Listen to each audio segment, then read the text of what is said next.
בואי תגידי כמה מילות תודה לבורא העולם. אני אומרת תודה לאל, כל רגע, כל דקה, כל שנתן לי את הכוחות לטפל בהם ולהמשיך לחיות. ברוך השם. תודה לאל, תודה לאל, ולראות נכדים ונינים וצאצאים. נכדים, נינים. תודה לאל. ושכולנו זכינו להתחתן. כן, ברוך השם. ברוך השם. תודה לאל. ושיש לך קלנועית. כן. ושיש לך בית כאן חדש וחמוד. מטיילת. והחזרנו לך, סגרנו לך את המעגל שבאת לגור פה. בעצם זה מזכיר לך קצת את הילדות שלך ואת הצעירות. חזרה הביתה. ואת כל המאמץ שעשית בשביל הבית הזה בעבר. אז עכשיו אני נהנית בזה עכשיו. נכון.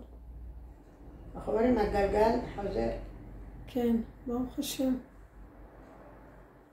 יש משהו נוסף שאת רוצה להגיד? אני אומרת, הוציאו אותי אמא שלי מפה, גם אותי יוציאו מפה. חס ושלום. תהיה עד 120 בעזרת השם. אבל סבתא נפטרה בבית חולים. היא קיבלה זריקת חיסון של שפעת. זה היה שפעת, ושבוע ימים היא הייתה מאושפזת ונפטרה. כן, אני זוכרת.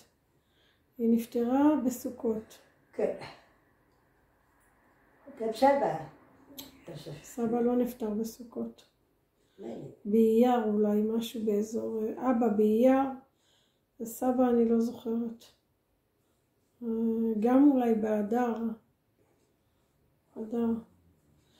טוב, ממוש, את רוצה להגיד עוד משהו? מה אני אגיד? תודה לאל שאני חיה. תספרי על ברכי וליאורה שהתחתנו. היו ילדות צעירות בסך הכל, גם מזל התחתנה מאוד צעירה. כן.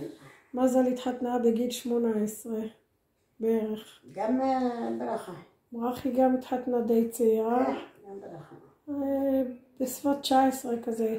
היא סיימה צבא? לא, הייתה באמצע הצבא. הייתה אולי עשתה חודשיים באיזה. לא, אולי קצת יותר.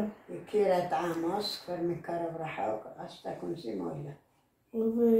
וליאורה גם התחתנה עם ברק, כשהם היו שניהם חיילים. נכון.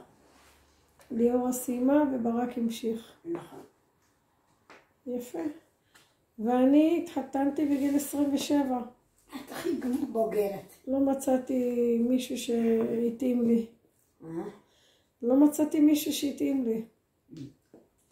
אבל ברוך השם זכיתי להתחתן ולהביא ילדים. העיקר יש ילדים. כן, ברוך השם. העיקר שיש לך מישהו לסוף החיים. ברוך השם. זה הכי חשוב אומרים. נכון. לא להיות לבד. נכון, ברוך השם. מרגישה שכאילו זה מתנפח לי פה. טוב, אימוש. תודה רבה על הכל.